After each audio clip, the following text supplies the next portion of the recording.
보도록 하겠습니다. 나는 알파와 오메가요 처음과 마지막이요 시작과 마침이라. 자기 두루마기를 빠는 자들은 복이 있으니 이는 그들이 생명나무에 나아가며 문들을 통하여 성에 들어갈 권세를 받으려 함이로다. 아멘. 예, 두루마기를 빠는 자들이 복이 있다는 말씀의 제목으로 하나님 말씀 나누도록 하겠습니다. 이게 잘못 보면은요, 그 회개를 촉발하는 걸로 보이죠. 그러니까 두루마기를 늘 빨아야 된다, 이제 이렇게 보이는데 그런 얘기가 아닙니다. 지난 시간에 우리가 마태복음 18장부터 이렇게 보았는데요, 그 천국에서 큰 자가 누구냐? 어린아이다. 천국 하나님의 나라입니다. 나라는 큰 자가 누구냐? 어린아이다. 어린아이 같아야 한다. 어린아이여야 된다. 이렇게 돼 있죠. 이 어린아이는 서준이 나이 또래, 그리고 서준이보다 더 나이가 어린 상태죠. 이게 마태복음 2장 8절에 나오는 아기 예수, 그럴 때 그때 썼던 단어다라고 제가 말씀을 드렸습니다. 파이디온이라는 단어고요. 파이디온입니다. 그러니까 어린아이라는 개념은 누군가가 돌봄을 허락하지 않으면 죽을 수밖에 없는 상태입니다. 우리가 하나님과의 그런 관계가 그래야 된다는 거죠. 그리고 6절에서 여기 보면은 작은 자 이렇게 돼 있죠. 누구든지 나를 믿는 이 작은 자 이렇게 돼 있잖아요. 여기 미크로스라고 했고 무의미하다는 단어입니다. 작은 자, 미크로스라는 단어예요. 무의미하다, 뭐 가치 없다는 단어예요. 이런 자가 천국에서 큰 자입니다. 그러니까 이게 하나님이 실체이시고 존재이신데 하나님 앞에 세워진 내 상태가 내 원래의 처음 자리를 내가 확인하는 거예요. 내가 흙덩어리였구나를 알아먹는 겁니다. 그게 가장 큰 자다, 천국에서는. 그렇게 이제 되어 있죠. 요 미크로스라는 단어를 갖고 제가 삭개오 이야기를 해드렸습니다. 삭개오는 키가 작다. 이 키가 헬리키아인데 사람 생애 전체를 얘기하는 겁니다. 단지 키다는 단어가 아니라고 해서요. 삭개오는 생애가 작아요. 미크로스입니다. 그러면 그 작은 자가 하는 행동을 보면은 저게 큰 자구나를 알아먹는 거죠. 그래서 이 키가 작은 삭개오가 나와요. 삭개오가 의롭다는 단어예요. 자카이라는 단어인데 삭개오는 의로워요. 그러면 이게 진짜 의가 무엇인지 하나님이 삭개오를 통해서 확인시켜내는 겁니다. 이게 삭개오가 헬리키아 미크로스인데 키가 작다는 거예요. 생애 전체가 얘는 작은 애야. 작다는 말은 어린아이라는 소리예요. 그래서 그가 어떻게 하는가 보니까 예수가 온다는 소리를 듣고 돌 무화과 나무 시크마라고 했죠. 시크마라고 하는 돌 무화과 나무 위로 올라가요. 돌 무화과 나무 위로 올라갑니다. 이게 이제 부흥입니다. 회복 부흥이라는 단어예요. 돌 무화과가. 그러면은 삭개오가 예수를 만나요. 만나는데 자기가 볼품없는 돌 무화과 나무죠. 올라간 그것을 보면서 하나님은 제가 진짜 부흥을 원하구나를 알아먹은 거예요.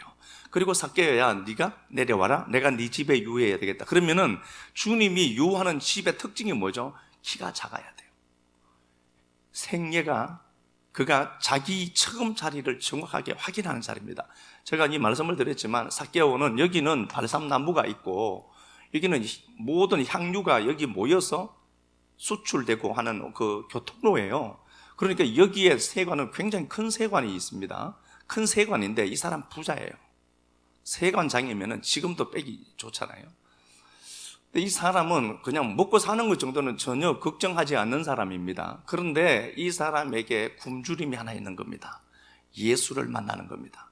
굶주림이 있는 거예요. 삶은 그냥 평탄해요. 삶은 평탄한데 그 안에 굶주림이 있는 겁니다. 그런 생각 한 번씩 해보셨어요? 하나님 나 진짜 사랑하구나. 그거 한 번씩 느껴보세요. 일상을 살면서요, 요렇게 저렇게 보면은 그런 생각이 가끔씩 들죠. 야, 하나님 진짜 나 사랑하는구나. 와, 어떻게 이렇게 나 사랑하지? 라고 하는 것들이 한 번씩 느껴질 때가 있죠. 그러니까 그냥 사는 게 아니라요, 이 정도면 버릴 만한데 그래도 내가 하나님을 믿고 하나님이 나를 불쌍히 여기시고, 우리는 삶을 살면서 때때로는 하나님이 긴 침묵처럼 느껴지고 하나님 내게 역사하지 않은 걸로 보이거든요. 근데 하나님이 항상 그러죠. 야, 내가 너와 함께한다. 함께하지 말고 돈 주면 좋은데, 함께하지 말고 내가 원하는 거 그것 하나님 해결해 주면 좋은데, 하나님 항상 하시는 말씀이 뭐예요? 야, 내가 너와 함께한다. 내가 너와 함께한다.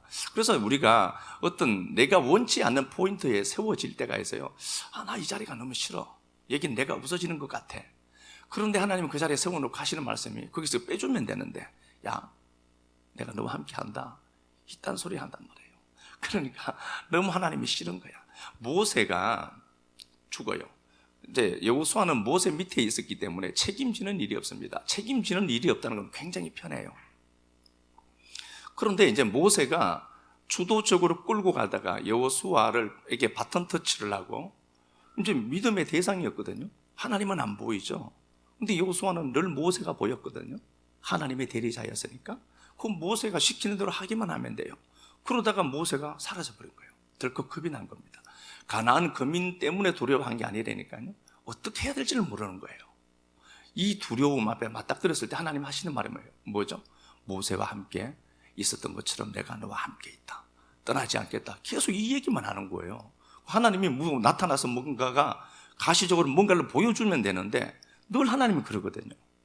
그러니까 여호수아는 그때 완전히 골치 아픈 겁니다. 이 백성들 전체를 끌고 갈 만한 힘도 크는 없거니와 자기가 그렇게 믿고 의지했던 대상이 사라져버리는 거예요. 그랬을 때 여호수아는 참 많이 답답했겠다라는 생각이 들었어요. 그럼 제가 이 말씀을 묵상하면서 이야, 하나님 나 진짜 사랑하네. 와, 너무 사랑한다. 그런데 그런 하나님을 끌고 가는 게 여호수아가 끌고 가는 게 아니라 실제로 보면은 신명기 1장 30절에 보면 하나님이 이스라엘 백성 전체를 어떻게 하죠? 안으시고 갔대요. 그러면 내가 원하는 그 포인트에 세워졌는데 나 하나님 이 자리 싫어요. 부정하고 싶은 자리가 있다니까요. 그런데 하나님 어떻게 하죠? 야, 내가 그 자리에 함께 있어. 근데 그 하나님이 왜 나 때문에 그 자리에 있는 거죠? 한번 생각해 보셨습니까? 하나님이 내가 누리는 가난, 내가 느끼는 그 고통, 그분이 계실 필요가 없잖아요. 근데 인간이 되신 그 하나님은 내 안에 오셔서 내가 오롯이 느끼는 그 감정을 그분이 분명히 느끼는 거거든요. 그래서 하나님을 이사야 9장 1절 이하 말씀에 모사다, 상담, 카운셀러라고 하거든요. 하나님이 기묘다, 모세다, 모사다 이렇게 돼 있잖아요. 카운셀러예요. 하나님이 우리에게 좋은 상담자거든요. 그런 걸 이렇게 한 번씩 생각해 보죠. 그러면 너무 가슴이 벅차요. 이야, 나 진짜 하나님 사랑하는구나. 별것 없어요. 뭐 주어지는 것도 없고 아무것도 없는데 그 하나님이 온 우주의 창조주가 마치 나밖에 사랑할 것도 없는 것처럼 그렇게 나를 집중하고 사랑한다는 걸 느낄 때 이게 뭐 감당이 안 되죠. 누가 죽여도 그냥 죽을 것 같아. 축복하고 진짜 죽을 것 같잖아요. 그런 것들을 우리가 경험하는 거죠. 날마다 이제 경험하지는 못하지만 하나님을 생각하면 생각할수록 그런 것들이 짙어진단 말이에요. 여리고에 살고 있는 삭개오도 이게 의로운 자가 뭔지 하나님 확인시키는데 이 사람 부자예요. 그냥 먹고 살만해요. 근데 사람이 돈만 있다고 사느냐? 아니죠. 돈만 있다고 사는 건 아닙니다. 그 돈은 어차피 우리가 갈 때 가만히 두고 가야 되고요. 이게 삭개오가 키가 작죠. 이게 키가 작다는 게 아니라 생계가 그가 작다는 걸 안 겁니다. 하나님 내 인생은 보잘것없는 게 맞아요.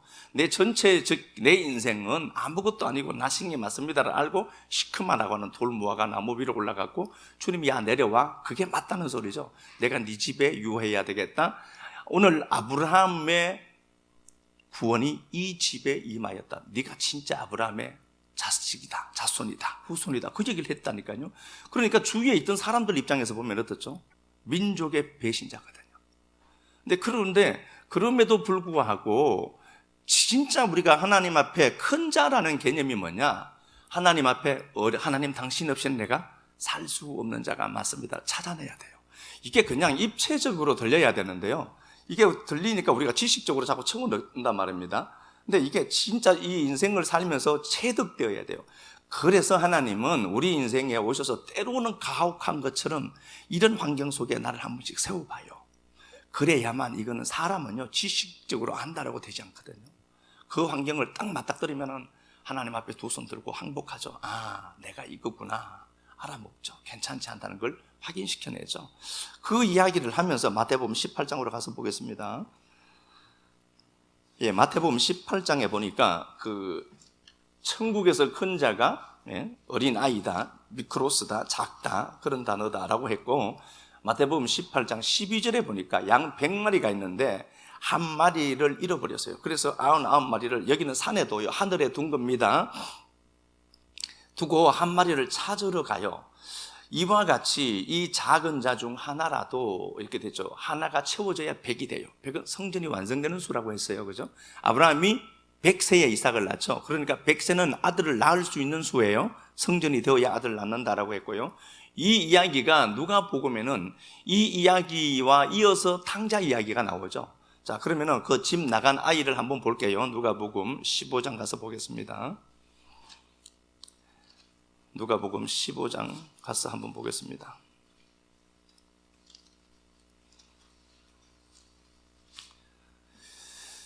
예, 누가복음 15장은 여기는 이제 양 99마리 덜에 두죠. 율법의 상황을 제가 설명하는 거다 그렇게 되어 있고요. 한 마리를 찾아내요. 찾아내고 그 이야기를 하면서 이어서 11절에 탕자 이야기를 같이 이야기합니다. 자, 그러면은 탕자 이야기가 나와요. 이제 탕자가 나오는데 이 탕자가 잘 아는 것처럼 작은 자가 무언가를 이제 이런 양이 무엇인지를 알아야 되잖아요. 그게 바로 탕자 이야기로 엮어놨어요. 누가는 이런 양입니다. 이 탕자가 우리가 갖고 있는 개념 값을 보면 참 나쁜 놈이에요. 아버지 재산, 이게 재산이 우시야, 온, 에이미, 결국은 이 에이미예요. 에이미가 존재예요. 아버지 재산 중에서 자기 분깃을 달라고 하죠. 자기 살림을, 그래서 한 살림을 떼어나가죠. 이게 비오스예요. 비온, 이게 바이오, 영어로 바이오가 여기서 나왔거든요. 이게 생명이란 단어예요. 이게 한 인생이에요, 인생. 누가복음 8장 14절 한번 가서 먼저 보고 올게요. 네, 바로 앞쪽에 있으니까 한번 가서 보겠습니다. 누가복음 8장 14절. 가시떨기에 떨어졌다는 것은 말씀을 들은 자이나 지내는 중 이생의 염려와 채물과 예, 이생에 돼 있죠. 요 이생이 요 비온, 비오스 같은 단어예요. 그러니까 살림을 아버지가 존재인데요. 존재에서 분리되어져 나온 거죠. 그러면은 존재에게서 분리되면은 존재가 아니죠. 존재가 아님을 알아먹어야 돼요. 존재에게서 분리되는 순간 나는 존재가 아니에요. 존재랑 함께 있으니까 내가 있음이에요. 그러면은 존재 되시는 하나님인데 있음 되시는 존재 되시는 하나님에게서 내가 분리되어 있어요. 그럼 이건 존재가 아니에요. 그래서 요걸 인생이라고 하는 겁니다. 요걸 인생이라고 하는 겁니다. 그러면 인생은 목적이 뭔가 보니까 하나님과 분리되었구나를 알아먹는 거예요. 분리되어서 그가 어떤 형상으로 나타나나 보니까 허랑방탕해요. 허랑방탕이 이게 아소토스인데 부정사하고 구원이 없다는 단어입니다. 구원과 상관이 없다는 단어입니다. 분리돼요. 존재가 아니면은 요건 구원이 아니야는 겁니다. 그러니까 탕자가 아버지에게서 분리되죠. 요걸 타락이라고 해요. 그러면 이 타락이 나쁜 거냐? 아니에요. 좋은 거예요. 하나님과 분리가 되기 시작하죠. 분리가 되니까 요게 생명, 목숨이 돼요. 목숨이 되는데 요걸 허랑방탕하다라고 한다니까요. 어떤 삶의 액션을 그렇게 동사로 내가 무언가를 만들어내는 행위가 아니라 내가 하나님과 분리된 존재가 맞구나를 찾아먹는 게 역사예요. 이 역사 속에서 그가 이게 구원과 상관없는 거다. 이게 구원이 없는 거야. 역사라고 하는 것은 구원이 없다니까요. 그래서 하나님이 세상을 이처럼 사랑했다라고 하니까 이 세상 전체를 사랑하는 걸로 착각하는데 그게 아니라 코스모스라는 단어가 보여지는 거죠. 차스대로 보여지는 것을 하나님이 이렇게 티데미 해둔 거라고 했잖아요. 이게 코스모스예요. 보여지는 현상으로 있다니까요. 현상 세계잖아요. 이 현상 세계는 본질 세계를 알아먹도록 하나님이 만들어 두신 거예요. 그래서 이 본질 세계를 알아먹으면은 요걸 새하늘 새 땅이다라고 했다니까요. 절대 세계잖아요. 이건 절대 세계, 하나만 있는 세계예요. 절대 세계에서 분리되면 요건 상대 세계죠. 항상 양면으로 있어요. 둘로 짝으로 있다니까요. 남자, 여자, 빛, 어둠, 죽음, 사망, 생명 다 항상 둘로 나오죠. 둘로 나오는 것은 절대 세계 하나의 세계가 있다는 걸 알아먹으라는 거예요. 자, 그러면은 이 코스모스라고 하는 이 세상에 하나님이 하늘을 알아먹는 본질 세계를 알아먹는 걸로 이렇게 나열시켜 놨어요. 아, 이게 저거구나, 위에 거구나. 아, 이게 저거 얘기구나. 그래서 우리가 가정을 보면서 에베소서 5장 32절이죠. 5장에서도 크도다 이 비밀이요. 내가 그리스도와 교회에 대해서 말했다. 그걸 뭘로 얘기하죠? 부부 관계로 얘기한 거예요. 설명해 둔 겁니다.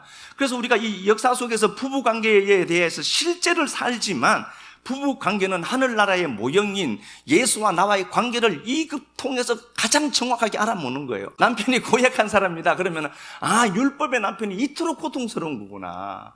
그리고 남편이 막 좋구나, 아내가 너무 사랑스럽고 좋아, 예수와 우리 교회의 관계가 이토록 아름답구나. 이혼의 위기도 넘기면서 막 이제 이렇게 가는 거예요. 하나님의 하늘 그림을 이 땅에서 펼쳐놓는 게 결혼이라니까요. 그러니까 사도 바울이 남자, 여자 관계, 종과 주인의 관계를 계속해서 이야기하면서 하늘 것을 얘기했는데, 하늘 것을 얘기했죠. 요거 알아보는 게 코스모스예요.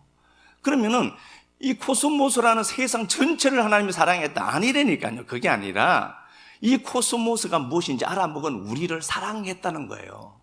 우리가 코스모스잖아요. 이 세상이 코스모스잖아요.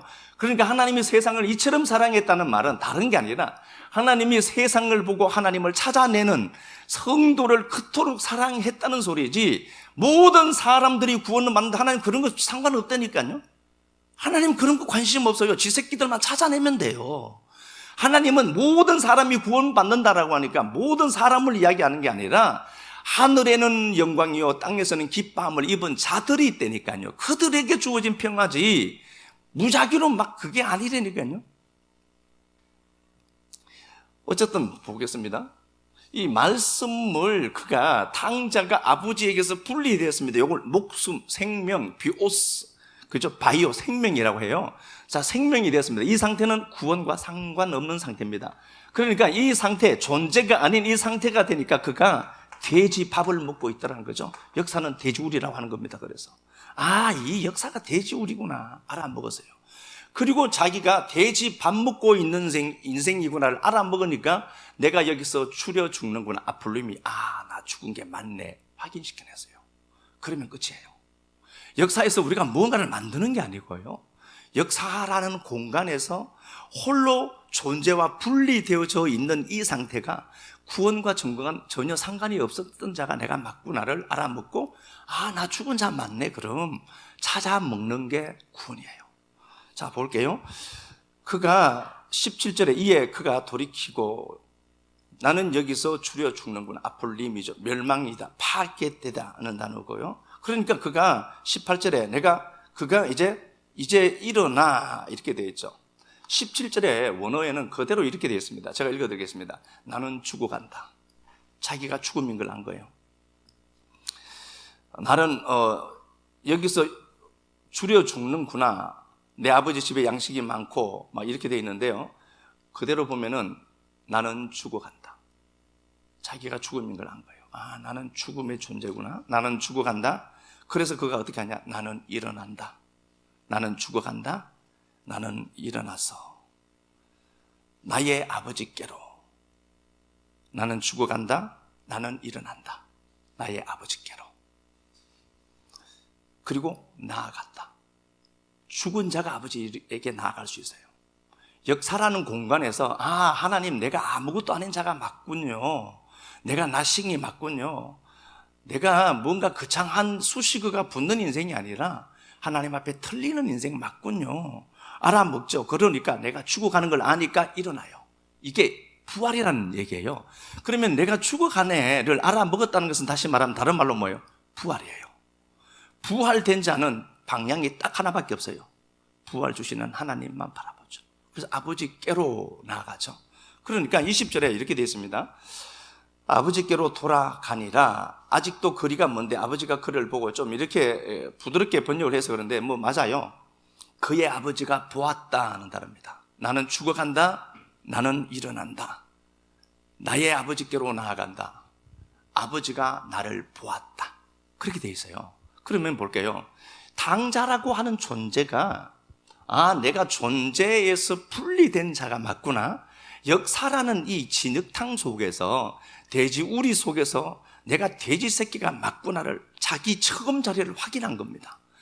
그 확인하고 나서 이제 뭐가 보이냐 보니까 내가 아버지께로라는 방향이 생긴 겁니다. 내가 죽어가네. 그러니까 일어난 거예요. 죽음과 부활이 하나라니까요. 일어나고 아버지께로 가는데 아버지가 그를 보았다. 누가 먼저 보죠? 아버지가 그걸 보고 있었다는 소리예요. 시제가 현재거든요. 그러면은 아버지가 계속 탕자를 던져두고 아버지는 그럼 야 이 자식아 네가 금방스럽게 그럴 수 있니? 이렇게 한 게 아니고 아버지가 탕자라고 하는 존재가 아버지에게서 분리되는 그 순간부터 아버지는 어떻게 하는지 지켜보고 있는 거예요. 응원하고 있는 거예요. 야, 너 임마 살다가 네가 돼지우린 것도 알 거다. 처음에는 너무 행복했지. 자기가 주도권을 갖고 있다고 믿거든요. 자기가 주체인 것처럼 착각했거든요. 그래서 막 살아보니까 결론의 답은 뭐예요? 자기가 죽는구나. 그거 확인하는 자리예요.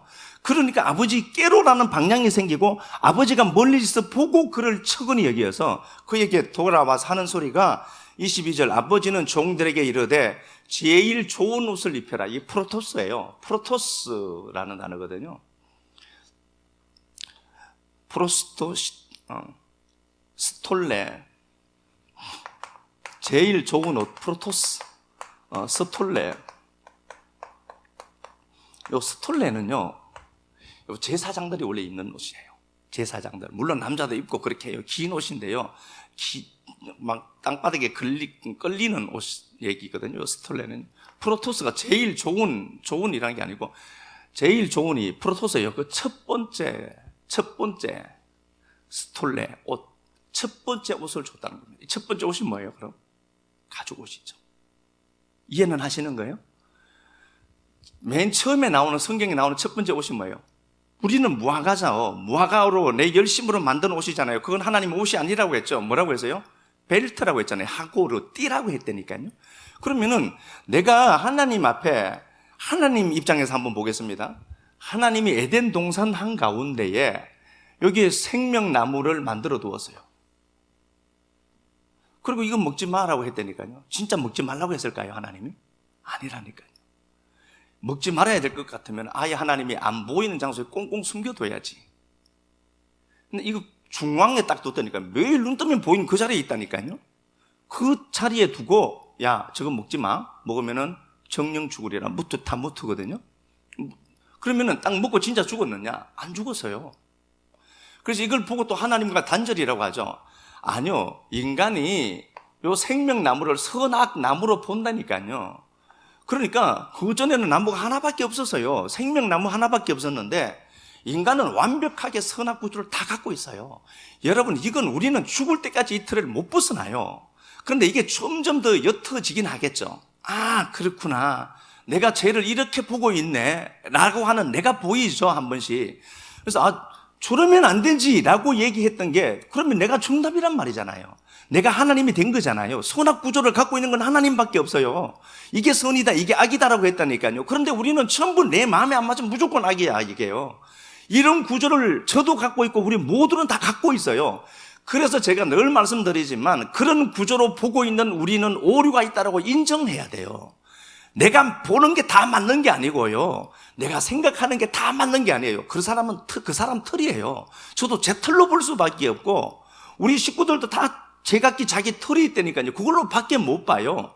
그런데 역사라는 공간에는 선악이 항상 있을 수밖에 없어서 선악 구조로 본다니까요. 한 나무가 있었는데 선악으로 보죠. 선악으로 보니까 그들이 어떻게 되죠? 벗었다는 걸 알게 돼요. 그러면 이건 어떻죠? 좋은 나무예요. 선악으로 보는 게 맞다니까요. 하나님이 숨겨놓아야 될 것 아닙니까? 그런데 숨겨놓지 않고 한가운데 딱 박아뒀다니까요. 하나님이 초콜릿 앞에 딱 두고 먹지 마라고 했다니까 서준이 보고. 그럼 서준이가 안 먹겠어요? 참겠어요? 그 참을 수 있겠어요? 안 먹지, 당연히 까먹지. 그 맛있는 거 보고 이러다가 아무도 없으면 딱 잡아서 서준이가 그러면서 먹겠죠. 그런데 하나님이 그걸 못 봤겠어요? 먹으라고 둔 거예요. 먹고 네가 누군지 보라는 거예요. 딱 먹고 나니까 자기가 벗은 게 보여요. 그래서 나무 뒤에 숨는다니까요. 그 나무는 뭘까요? 생명나무 뒤에 숨은 거예요. 그러니까 발가 벗겨진 걸 자기가 찾았지죠. 아, 내가 이거구나. 벗은 게 보여요. 그래서 그 생명나무 뒤에 숨죠. 숨으니까 바람 불 때에 그날의 성령이 하이옴 루아, 성령님이 말씀해요. 성령님 나와야 된다니까요. 그래야 뭐가 되니까? 성령님이 계시가 되는 그날이 말세라고 했잖아요, 제가. 그게 말세예요. 그러면 얘 창조는 끝났다니까요, 그에게. 이제 생명나무만 있는 새하늘 새 땅이 된 거예요. 그런 거잖아요. 근데 이게 나쁜 게 아니라니까요. 아담이 그때 타락만 안 했으면은, 그런데 그게 아니라, 타락이 아니라, 우리는 누구라도 이 자리에 세워놔도 다 이래요. 그래서 이게, 요건 좀 이따가 보고요. 어쨌든, 벗었다는 걸 알고 인간이 할 수 있는 것은 무화과 잎으로 치마해 입어요. 자기가 옷을 만들어 입죠. 부끄러운 건 알아요. 선악구조가 여러분 부끄럽다는 것도 우리는 몰라요. 선악이 나쁘다, 부끄럽다는 것도 몰라요. 그래서 선악으로 딱 보여지거든. 여러분 그렇게 생각이 됩니다. 아, 이거 진짜 나쁜 건데 나 지금 그렇게 하네. 아, 제가 이렇게 했다가 아니라 내가 쟤를 저렇게 보고 있네로 보셔야 돼요. 아, 내가 쟤를 저렇게 보고 있네. 좋은 것도 많아요. 한 사람의 인생을 어떻게 한 단면만 끄집어내놓고 볼 수 있어요. 그렇잖아요. 전 인생 한 사람의 80을 살았다. 80인생 전체를 제가 다 본 겁니까? 80인생 전체 중에 한 토막만 놓고 보면서 그 사람을 평가하잖아요, 우리가. 그렇다니까요, 우리는 다. 근데 그게 틀렸다니까요. 다 틀린 거예요. 이것 보고 내가 벗은 걸 알아야 돼요. 아, 내가 벗어서 이렇구나. 하나님, 여기서 나 자유롭지가 않아요, 내가. 이거 찾아 먹어야 돼요. 그리고 나무 뒤에 숨어야 돼요, 여러분들도요. 그러니까 그 첫 번째 옷이 뭐가 뭐죠? 양을 잡아서 그 옷을 입혀줘요. 그게 첫 번째 옷이거든요. 그러니까 탕자가 아버지께로 돌아갔을 때 제일 좋은 옷이 아니라 프로토스, 첫 번째라는 단어거든요. 프로토스가. 이게 제일 좋은 옷이라는 게 아니고 그 첫 번째 스톨레, 그 첫 번째 옷을 입혔다. 자, 그러면 탕자가 돼지 우리구나를 알아먹고, 아, 내가 여기서는 이 역사 속에서는 죽음이 맞구나를 알아먹죠. 그리고 나는 죽어간다, 나는 일어난다, 나는 아버지께로 돌아간다, 아버지가 그를 보았다. 그리고 아버지가 했던 최초의 행동이 뭐냐 보니까, 야, 그 첫 번째 옷 가져와, 그거 입혀. 뭐죠? 가죽 옷 입힌 거예요. 예수로 옷 입는 거예요. 그것보다 더 큰 게 없는 겁니다. 그래서 우리가 예수로 옷 입은 자들이에요, 우리가. 예수 그리스도의 의로 가죽 옷을 입은 자예요. 예수가 희생되어서 내 모든 치부가 가려진 존재가 우리예요. 그래서 나도 예수 피가 필요하고 너도 예수 피가 필요한 자구나. 우리는 다 같은 건데 너도 그거 필요하고 나도 그거 필요한 자가 맞구나를 알아먹는 건 요게 두루마기를 빠는 자들이에요. 요게. 아, 나 이 옷 없었으면 큰일 날 뻔했네. 그런데 짠치 않게 스가랴서도 그랬죠. 대제사장 여호수아가 있습니다. 바벨론은요, 그 당시에 바벨론은 옷이 굉장히 좋아요. 그래서 아간이도 하나님 앞에 범죄를 했을 때 바벨론 외투를 숨겼죠. 얘들이 옷 만드는 기술이 탁월해서요, 바벨론이. 그런데 대제사장이 여호수아가 나오죠, 거기. 그 여호수아가 설마 하니 여호수아에 나오는 여호수아라고 생각하는 사람은 없겠죠. 그 여호수아가 나와요. 여호수아가 나오는데 그가 바벨론에서 직조된 그 제일 화려한 옷을 입고 왔다니까요. 근데 하나님이 뭐라고 하죠? 더러운 옷 벗으라고 했다니까. 근데 우리는 바벨론에서 만든 명품 옷을 걸치고 있는 겁니다. 하나님 이 정도면 받으시겠지. 난 명품짜리 인생이니까 라고 했는데 하나님이 어떻게 얘기하죠? 야, 옷 입으라고 해서 벗어. 더러운 옷이다라고 했다니까요. 그러면 우리가 입어야 될 옷은 뭐예요? 그거 가지고 그 첫 번째 옷 그거 입고 와야 돼요. 쭈글스럽지만 하나님, 나는 내가 내 힘으로 내 치부를 가릴 수 있는 게 전혀 없습니다 를 고백해내는 것과 동시에 하나님이 그 의의 옷, 예수로 죽임당하는 그 옷을 내가 입혀주죠. 하나님 그 옷 입은 거예요. 그냥요. 제일 좋은 옷. 무슨 옷이에요? 이거 제일 좋은 옷이.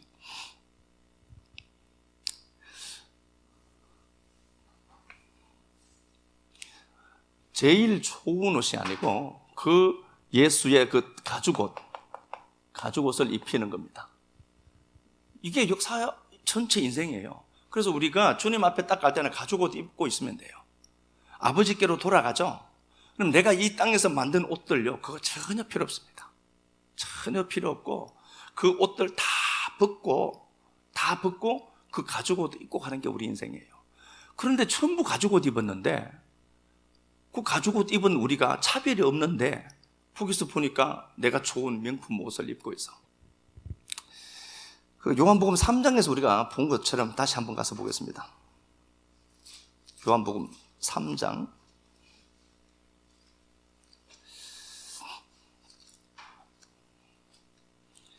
정죄에 대해서 제가 말씀을 나누었었죠. 말씀을 나누었습니다. 19절, 요한복음 3장 19절, 정죄가 이건데 빛이 세상에 왔는데 사람들이 자기 행위가 악함으로, 도덕적인 행위가 악하다라고 얘기한 게 아니라고 해서요, 율법의 의로 축적하는 그 삶의 행위를 악하다라고 본 겁니다.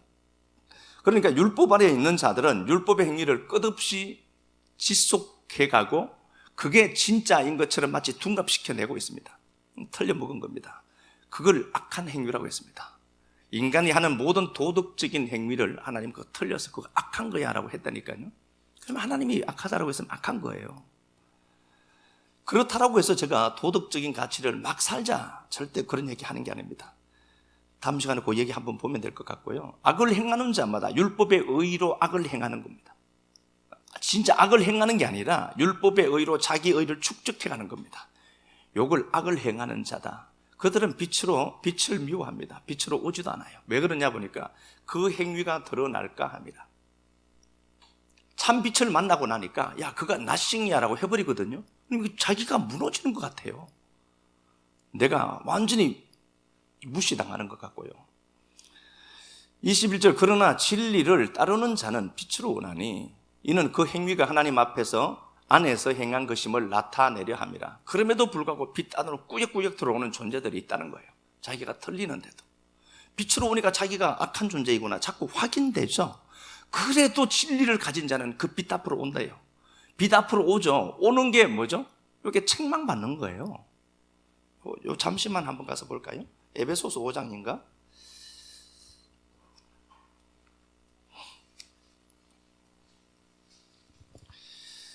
예, 5장 13절 제가 한번 읽어보겠습니다. 자, 5장 11절. 너희는 열매 없는 어둠의 일에 참여하지 말고, 율법에 의해 속한 자들은 열매 없는 어둠의 일에 지금 참여하고 있습니다. 그러지 말고 니들은 오히려 책망해라. 그런데 우리가 세상 사람들이 보기엔 이 사람들은 굉장히 잘하는 사람으로 보입니다. 어둠의 일에 참여치 말고 도리어 책망해라. 야, 그거 틀려먹었다라고 해라는 겁니다. 그러니까 예수가 이 땅에 와서 그 당시 바리새인들 보고 야, 니들 틀려먹었다라고 하니까 얘들이 거품 문 거예요. 우리 같은 사람이 어디 있냐 그죠? 근데 야, 니들 틀렸어라고 했거든요. 심했다니까 주님이. 마귀 새끼라고 했으니까요. 그러니까 이거 근본 없는 것이 주게 그러면서 예수 쳐 죽인 것 아닙니까? 야, 그게 틀려먹었다라고 책망해라. 13절, 그러나 책망을 받는 모든 것은 빛으로 말미암아 드러나나니. 그렇죠? 책망이 있죠. 그게 뭐죠? 빛으로 책망받는 거예요. 아, 내가 어둠 자체구나를 점점 빛 앞으로 가면 내가 어둠 존재구나, 그걸 알아먹는다 소리예요. 그런데 책망받는 그게 또 뭐라는 거죠? 빛이야. 빛이 하는 거라고 하는 거죠. 14절, 그러므로 이르기를 잠자는 자여 깨어서 죽은 자들 가운데서 일어나라. 그리스도가 너에게 비춘다. 그리스도란 참 빛이 너를 비추니까 율법의 행위 아래서 자기 의를 획득하려고 하는 모든 시도를 멈추고 거기서 나와라고 했다니까요. 그래서 요한복음 찾지 말고 다시 보면은 요한복음 3장 21절에 진리를 따르는 자는 점점 빛으로 와요. 자기가 폭로되는 게 싫은데도 그게 살 길임을 알아요. 거기 가야 그 첫 번째 옷, 제일 좋은 옷을 입혀준다는 걸 알죠. 그래서 점점 더 하나님 앞으로 나아가게 되죠. 그리고 그가 하나님 앞으로 나아오는 그 행위마저도 그 행위죠. 그러니까 이게 의를 행하는 행위예요. 이게 진짜 의다라고 행하는 행위가 이거라니까요. 우리가 하는 착한 행위라고 하니까 우리가 착한 의도를 도덕적으로도 착하게 살아야 돼요. 그래야 불신자들이 그거 보고 예수 믿으니까요. 그래서 그렇게 하는 거예요, 그거는요. 그런데 내가 그 하나님의 말씀을 붙들고 내가 가지고 얻어 입어야 될 자가 맞구나, 내가 당한 자가 맞구나를 알아먹죠. 알아먹는 그 행위를 선한 행위라고 했다니까, 하나님이요. 그 행위가 하나님 앞에서 행한 것임을 나타내려 합니다. 그 행위도 누가 한 거예요? 하나님이 한 거야. 그럼 나는요? 한 게 없어 너. 그런데 그럼 나는 내가 한 건 뭐냐는 거잖아. 한 거 없어요. 가지고 잘 입은 겁니다. 옷 한 벌 하나님이 멋진 옷 한 벌 해주신 거예요. 그거 입고 그냥 가는 거예요. 그래서 이스라엘 백성들이 광야 생활을 하면서 40년 살 때 신도 옷도 헤어지지 않았대요. 왜 그럴까요? 그 의의 옷을 입었거든. 양 잡아서 입은 그 옷 입고 갔다니까요. 그 옷은 해치지도 않고 그건 흐려지지도 않아요. 자, 마가복음 5장 가서 한번 보겠습니다. 마가복음 5장. 제가 이거 계속해서 구원에 대해서 얘기를 했죠. 타락할 수 없고 성령 회방죄가 뭔지를 제가 말씀을 드렸고, 계속해서 이렇게 이야기하는 것은 하나님의 의만, 하나님 예수 그리스도의 구원의 은혜만 자꾸 제가 이제 노래해야 되기 때문에 자꾸 이렇게 얘기하는 겁니다. 마가복음 5장 21절부터 이렇게 보면은 회당장 야이로의 이제 딸이 나오죠. 야이로가 나오죠. 21절 한번 볼게요.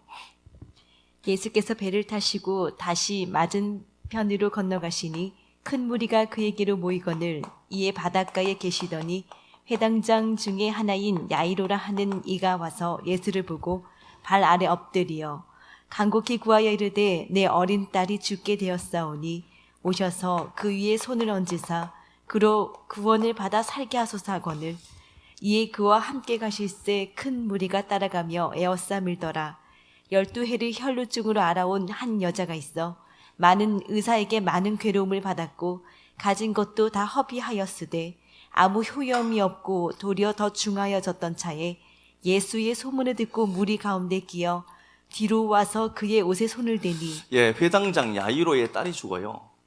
야이로가 이게 예오르, 빛을 내다는 단어에서 온 겁니다. 자, 빛을 내는 게 뭔지 보여줄게라는 소리죠. 야이로의 딸이 죽었습니다. 그럼 참빛이 뭔지 얘기해 줄게. 야이로의 딸의 나이가 몇 살이죠? 12살이죠. 12세예요. 물론 아들 된 수죠. 유대인은 12살 되면 결혼해요. 여자가. 결혼 정년기입니다. 결혼 시작할 나이입니다. 무슨 12살에 결혼하노? 그렇게 얘기하시면 안 돼요. 이건 그렇게 했었어요. 예수님 당시에 12살부터 여자가 결혼했어요. 빨리 결혼을 해야 돼. 너무 늦게 하지 말고. 12살에 결혼을 했거든요. 12살 결혼을 하는데 신랑을 만나야 되죠. 신랑이 있어야 될 것 아닙니까? 결혼하려고 하면은. 그런데 어떻게 하느냐 보니까 12살이 죽어요. 죽은 자가 진짜 신랑이에요. 신부예요. 무슨 말씀인지 아시죠? 죽어요. 죽었다니까. 그런데 주님이 찾아와요. 왜 그렇죠? 자기 신부거든. 찾아가죠. 잠잔다라고 하죠. 죽은 거예요. 죽다가 죽어버리죠. 죽으려고 하다가 죽어버렸다니까. 그래서 주님이 가서 어떻게 하죠? 암양아 일어나라고 했습니다. 야이로의 딸 이름이 있을 것 아닙니까? 개똥아 일어나 이렇게 할 수도 있는데 이름이 없어요. 왜 그랬죠? 지 신부예요. 예수 자기 신부예요. 그리고 그 딸을 보고 달리다 쿰 이라고 했다니까요. 달리다 암양아 일어나라. 내 암양아 일어나라 이렇게 했다니까요. 신부니까. 그러면 진짜 신부는 뭐죠? 예수라는 신랑이 올 때 죽었구나를 알아먹어야 진짜 신부예요. 살아있으면 안 돼요. 길길이 날뛰고 남자를 통제하려고 하는 건 신부가 아니라 회개해야 될 사람 많아. 그러니까 신랑이 오는 걸 알고 내가 죽었구나. 신랑이 오면은요 내가 죽은 게 맞아요. 그러니까 죽어야 그 신랑이 어떻게 하죠? 내 암양아 일어나라 라고 해야 그게 12살에서 일어나죠. 그게 진짜 신부란 소리잖아요. 그 신부 이야기를 하면서 그 회당장 야이로의 딸, 이게 진짜 빛이다. 빛이 무엇인지를 설명해내죠. 그런데 여기에서 우리가 말씀을 보면서 이 사이에 12의 혈류증 앓는 한 여인이 나와요. 25절에 보니까 12의 혈류증을 알아요. 하혈하는 겁니다. 손실이죠. 피를 흘려내는 겁니다. 그러면 이 12의 혈류증을 앓는 여인과 회당장 딸 야이로는 같은 거예요. 같이 보라고 묶어놓은 거거든요. 그럼 12회를 어떻게 하죠? 계속 피를 손실시키고 있어요. 피가 무엇인지 모른다는 소리예요. 그 피가 예수 그리스도의 피인데 그걸 모르는 한 여인이 있는데 그가 예수 뒤로 왔죠. 예수 뒤에 뭐니까? 그리스도니까. 그 예수를 그리스도로 보았다니까요. 그럼 예수는 예수 뒤로 왔다는 말은 예수 당신 죽어야 된다. 죽고 그리스도라는 실체로 내게 와야 돼요로 알고 예수 뒤로 가서 그의 옷을 만지죠. 그죠? 그러니까 그 옷을 만지니까 그 여자가 나아요. 그러면은 야이로의 딸과 이 여자 이야기는 같은 얘기라니까요. 그러면 이 야이로의 딸이 12살인데 신부로 죽어요. 반도 못했는데 신부로 죽어요. 신부로 죽는데 신부는 죽어야 돼요. 죽어야 살려내시는 신랑이 있어서 그게 진짜 신부예요. 그래서 신부는 죽은 것이구나 내가 알아먹는 게 진짜 신부예요. 그리고 그 신부 이야기를 이 12해 혈류증 앓는 여인과 같이 묶어놨다니까요. 그 12해 혈류증 앓는 여인이 예수 뒤로 가서 그 옷을 잡았죠. 이게 히마티온이에요. 히마티온, 지켜야 될 옷이에요. 히마티온이라고 하는 그 옷을 만져요. 자, 이 히마티온이라고 하는 이 옷을 만지는 이거 꼭 지켜야 될 옷이거든요. 계시록 16장 15절에 나오죠. 이 옷 자기 거라는 거예요. 이 옷 내 거다는 거죠. 그거 만지는데 이 옷이 카나프예요. 히브리어로 쓰면 카나프로 하는데 룻기 3장 9절에 나와요. 한번 가서 보겠습니다. 3장 9절.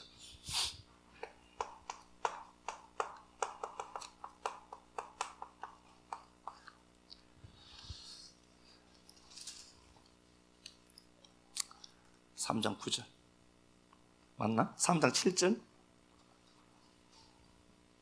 보아스가 먹고 마시고 마음이 즐거워 가서 곡식 단 더미의 끝에 눕는지라 룻이 가만히 가서 그의 발치 이불을 들고 거기 누웠더라. 밤중에 그가 놀라 몸을 돌이켜 본즉 한 여인이 자기 발치에 누워 있는지라. 이르되 내가 누구냐 하니 대답하되 나는 당신의 여종 룻이오니 당신의 옷자락을 펴 당신의 여정을 덮으소서. 예, 룻이 있고 보아스가 있어요. 보아스가 있는데 보아스가 옷자락이 넓어요. 겉옷이기 때문에 그렇습니다. 겉옷을 이불 삼아 덮고 있거든요. 그런데 거기에 룻이 들어가요. 자기 신랑인 걸 알아요. 첫째 남편이 죽었죠. 율법의 남편이 죽은 거예요. 그리고 이 사람이 진짜 내 남편이구나를 알고 발치 타작 마당이 끝났습니다.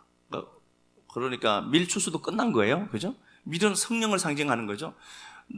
누워 있을 때에 그 옷자락 속으로 들어가죠.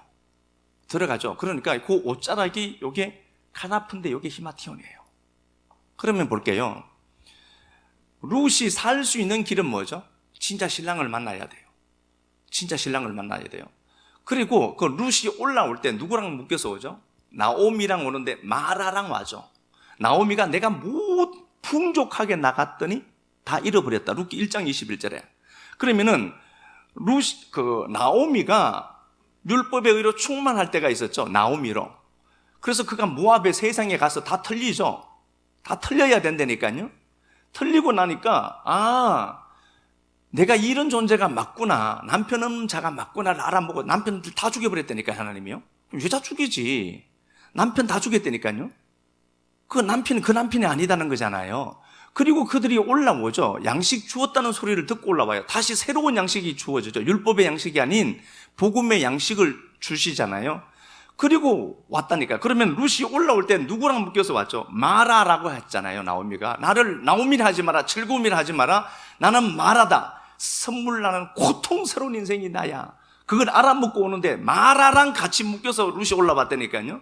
그러면 룻은 어떤 상태예요? 고통 중에 최고의 고통을 겪는 인생이잖아요. 그러니까 자기가 그 고통 속에 있는 내가 죽은 여자가 맞구나를 알아먹은 거예요. 그러면 이 여자가 살 수 있는 길은 뭐예요? 남자 품에 들어가는 거예요. 그냥 보아스라는 남자 품에 들어가야 자기가 살거든요. 그래서 이 시녀를 당신의 옷자락으로 덮으소서. 이 카나프라는 단어, 이게 히마티온이에요. 카나프가 이게 새의 날개란 소리라니까요. 여기 들어가야 내가 하늘 돼요. 그러니까 염치 불구하고 그냥 거기 쑥 들어가는 거예요. 그냥. 그러면은 룻이 살 수 있는 이유는 뭐죠? 카나프라는 옷자락 밑으로 들어가서 산 거죠. 말라기 4장 가서 볼게요.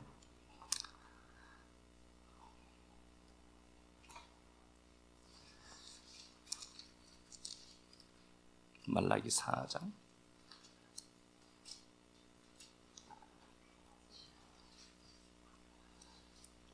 4장 2절. 내 이름을 경외하는 너희에게는 공의로운 해가 떠올라서 치료하는 광선을 비추리니 예, 요 치료하는 마라페, 광선 카나프요. 이게 옷입니다. 아시죠 이거? 치료하는 광선을 비추리. 광선이 치 나가는 이렇게 아니고요. 치료하는 광선 카나프입니다. 옷입니다. 날개, 옷. 이 얘기예요. 그러면은 이 여인이 12회 혈류증 앓는 이 여인이 지켜야 될 히마티온이라는 옷, 카나프라는 옷을 붙잡죠. 왜 그렇죠? 저게 하늘이니까. 내가 살 수 있는 길은, 그래서 그가 의사에게 많은 것을 다 협의했다라고 먼저 전제 조건을 다는 이유는 뭐죠? 세상 그 어떤 사람도 이 병은 못 고친다는 겁니다. 그 첫 번째 옷은 누구를 통해서 주니까? 그 신랑이 주는 거니까. 그 옷을 못 구하는 거예요. 구할 수가 없죠. 그 카나프라는 요 옷이 있죠. 히마티온 카나프. 욥기 38장 한번 가서 37장 가서 보겠습니다. 3절.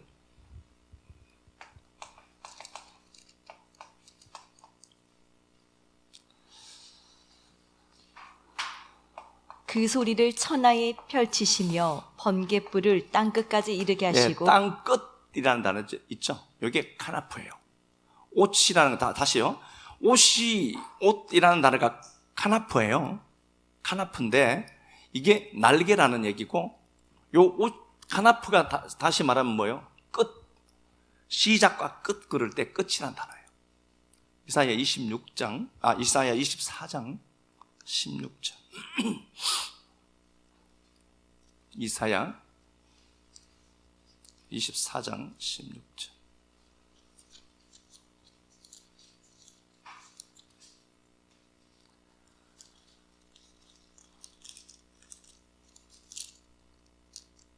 땅끝에서부터 노래하는 소리가. 예, 여기도 땅끝 나오죠. 여기 카나프예요. 같은 단어예요.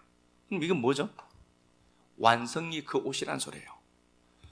자, 그 부도난 인생이에요. 룻이 나는 마라가 맞구나. 마라랑 묶여왔으니까 내가 마라가 맞네요. 알아먹어서요. 그죠?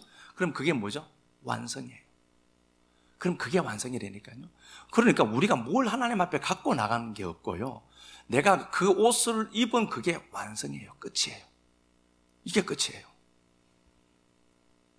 창세기 3장 한번 가서 볼까요? 3장.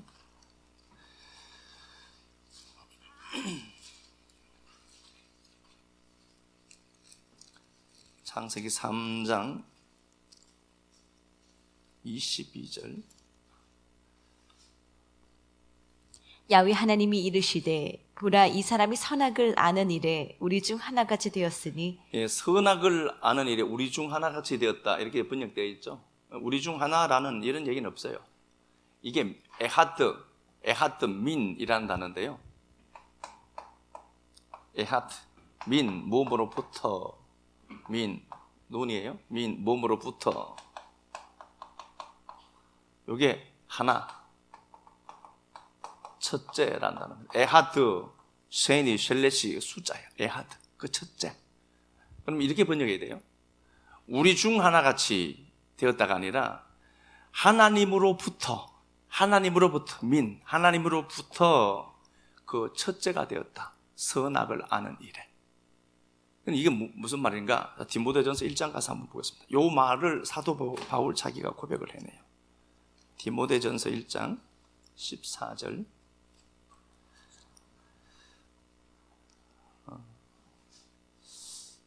은혜를 극대화시키죠. 사도 바울이 우리 주의 은혜가 그리스도 예수 안에 있는 믿음과 사랑과 함께 넘치도록 풍성하였도다. 은혜입니다.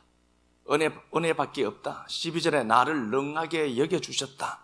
충성되이 여겨주셨다. 그렇지 않은데 인정해 주었다는 소리죠.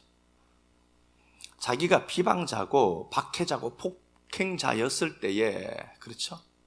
자기가 할 수 있는 게 하나도 없었다는 겁니다. 자기 실체가 이랬다. 그러니까 14절에 하나님의 은혜밖에 없더라. 그걸 알아먹죠. 그리고 그가 15절에 mit보다 모든 사람들이 받을 만한 말이야. 야, 니들도 이렇게 얘기할 수밖에 없을걸? 그리스도께서 그리스도 예수께서 죄인을 구하시려고 세상에 임하였다 하였도다. 죄인 중에 내가 괴수다. 프로토스, 죄인 중에 첫째가 나야 라고 했거든요. 여기 죄는 뭘까요? 선악의 주체가 된 자기가 내가 그 첫째였어 라고 했죠. 그 이야기가 바로 이 이야기예요. 우리 중 하나같이 에하트 민이라는 말은 하나님으로부터 그 선악을 아는 일에 첫째가 되었다. 이걸 사도 바울이 그대로 얘기하고 있어요. 죄인 괴수였다.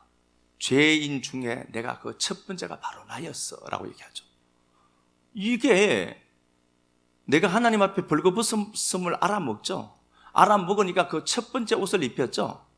탕자가 그 첫 번째 옷 스톨레, 프로토스 스톨레를 입혔죠. 그 첫째 옷 입혔다니까요. 그 가죽 옷, 그 가죽 옷을 입어야 될 대상이 누구예요? 아담 자기가 첫째였다. 그거 내가 선악의 주체가 되어서 선악으로 막 살던 인생이 처음이 바로 나야 라고 했는데, 역사 속에서는 아담이라는 실체가 실존이 있었고 걔가 처음이었겠죠.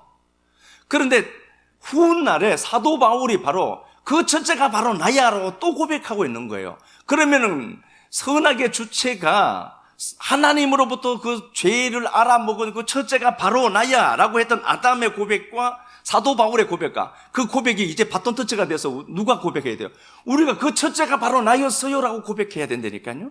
그걸 그 의의 옷을 입었다라고 얘기하는 거예요. 벗었음을 알아야 옷을 입힌다니까요. 벗은 줄 모르는 거예요. 그냥 율법의 의로 넘쳐나니까. 그러니까 율법의 의로 막 이렇게 성경을 표피적으로만 인식하고 그대로 한다니까요. 성경을 잘 믿고 하나님 잘 믿는다라고 얘기하죠. 엉망이라니까요. 걔네들은요. 야, 니들 다 벗었어라. 근데 무슨 소리야? 내가 지금 옷을 얼마나 좋고 우아한 옷을 입고 있는데 라고 하잖아요. 근데 그 첫째가 바로 그들이고 우리들이에요. 계시록 22장 이제 본문 가서 보겠습니다.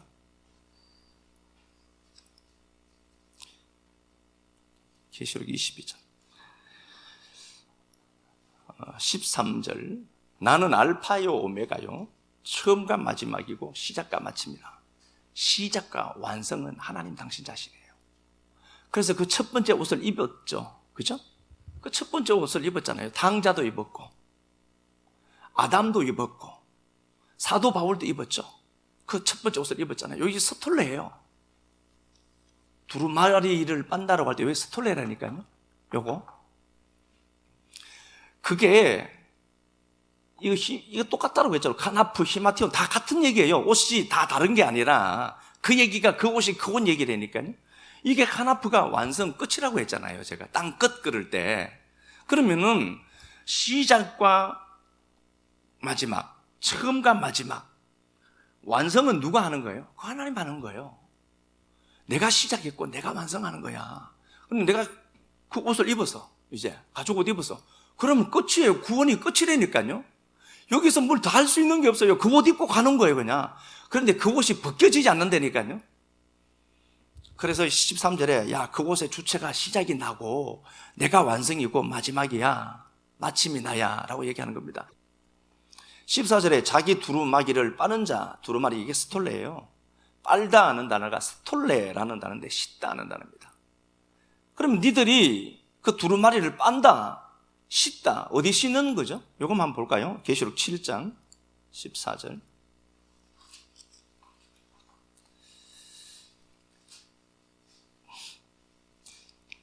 내가 말하기를 내 주여 당신이 아시나이다 하니 그가 나에게 이르되 이는 큰 환난에서 나오는 자들인데 어린 양의 피에 그 옷을 씻어 쉬게 하였느니라. 예, 어린 양의 피에 씻긴 옷이에요.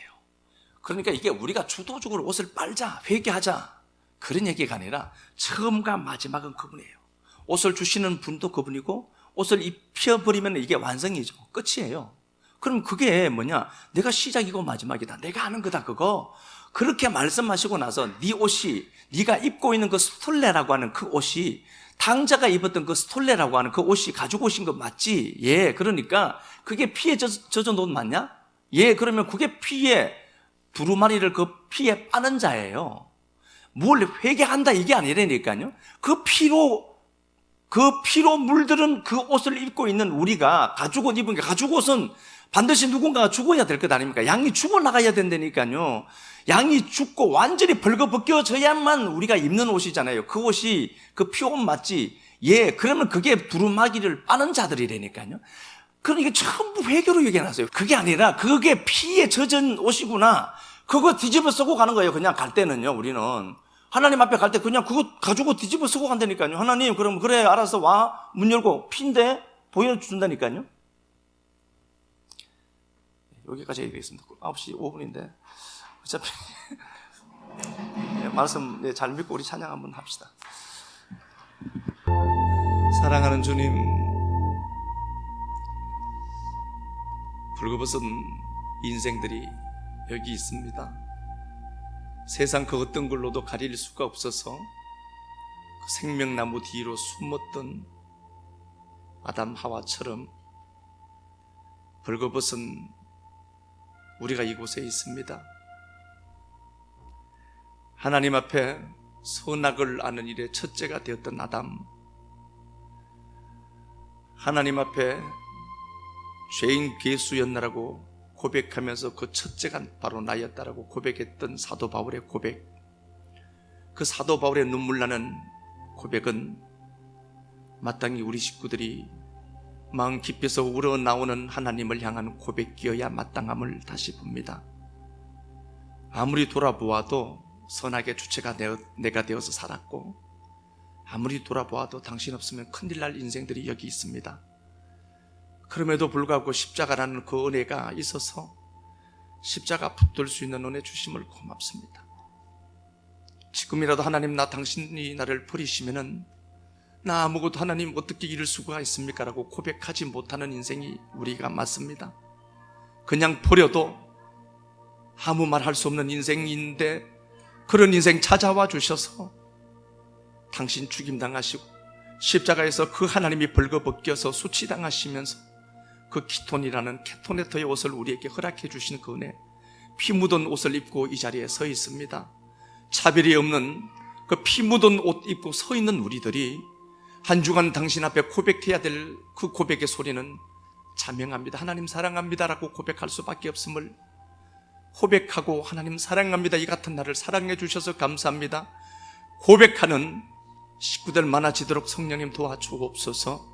진리의 말씀이 더욱더 편만해져 가도록 도와주시고, 벌거벗겨졌고 12살 된 야이로의 딸 죽이면서 살려내셨던 하나님, 죽여서 살려낸 이 신부들 이곳에서 당신의 손길을 기다리고 있사오니 이 거룩한 옷 입은 우리가 또 나가서 이 옷만 자랑하는 은혜 있도록 이 교회를 복되게만 하옵소서.